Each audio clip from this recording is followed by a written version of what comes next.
মরিচ, তাও আবার বারান্দা বাগান। না না না, একদম অবাক হওয়ার কিছু নেই। তোমরাও চাইলে কিন্তু এভাবে মরিচের বাম্পার ফলন ঘটাতে পারো। কিন্তু আমিও তোমাদের মতো অবাক হয়েছিলাম যখন আমি আমার বোনের বাসায় গিয়ে তার বারান্দার অবস্থা এমন দেখি। চলো আগে দেখি কি কি মরিচ গাছ আছে তার বারান্দায়। চেরি মরিচ, যেটা দেখতে একদম ছোট ছোট মার্বেলের মতো হয় অথবা ছোট চেরি ফলের মতো হয়। বেগুনি মরিচ বা পার্পল মরিচ, যেটা সাইজ দেখতে অনেকটা চেরি মরিচের মতোই। সাদা মরিচ কিংবা দুধ মরিচ নামেও অনেকের কাছে পরিচিত এটা।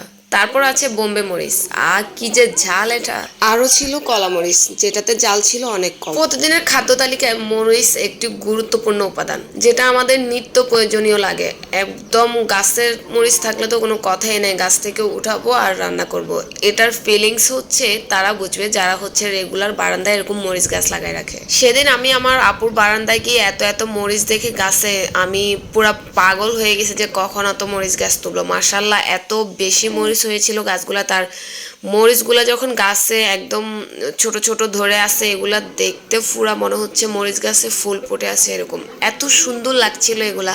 আমি যেতে না যেতে একদম গাছ থেকে মরিচ উঠানো শুরু করে দিয়েছি। বলতে পারেন আমি অনেকটা মরিচ গাছের মরিচ খালি করে দিয়েছি, গাছকে একদম টাক্কু করে দিয়েছি। আমি গাছের কাঁচা মরিচগুলা ছাড়া আমি হচ্ছে লাল যে মরিচগুলা ছিল ওইগুলা সবগুলাই আমি উঠাই ফেলেছি। গাছটাকে অনেকটা ন্যাড়া করে দিয়েছি আমি। মাশাল্লাহ, আপুর গাছে এত এত মরিচ ধরেছিল যে আপু খেয়ে একদম কুল করতে পারতেছিল না। যেহেতু আমার আপুর বাসায় খুব বেশি মানুষজন নাই, অল্প মানুষজন আপুর বাসায়, তাই আপু এত এত মরিচ আসলে খেতে পারে না। গাছের মধ্যে সব মরিচ হচ্ছে পেকে একদম লাল লাল হয়ে আছে। কিছু হচ্ছে সবুজ মরিচ, সাদা মরিচ ছিল যেগুলো এখনো পাকে নাই, তো আমি ওইগুলা রেখে লাল লাল সব মরিচ হচ্ছে উঠাই ফেলছিলাম। আমি আপুর বাসায় যতদিন ছিলাম প্রতিদিনই হচ্ছে এই মরিচগুলা আমি ভাতের সাথে খেয়েছি। এগুলা ভাতের সাথে খেতে কি যে মজা লাগে, আর কি যে দারুণ একটা ফ্লেভার আসে, যেটা বাজার থেকে মরিচ কিনলে হচ্ছে পাওয়া যায় না।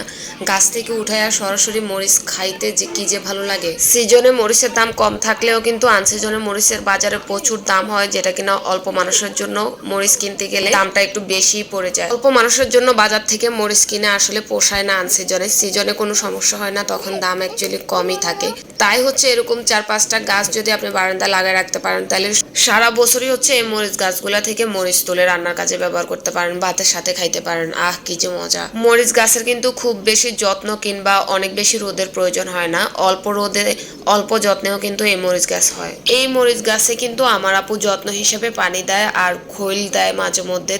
তার উপর কখনো কখনো হয়তো বা ডালের পানি, চালের পানি এই টাইপের দিয়ে থাকে। এর বেশি যত্ন কিন্তু এগুলার করা লাগে না। একটু শৌখিন মানুষ যারা আছেন তারা কিন্তু গাছ লাগাইতে খুব পছন্দ করেন। তো অন্যান্য গাছ তো আপনি বাসায় রাখেনই, প্লাস বারান্দায়ও রাখেন।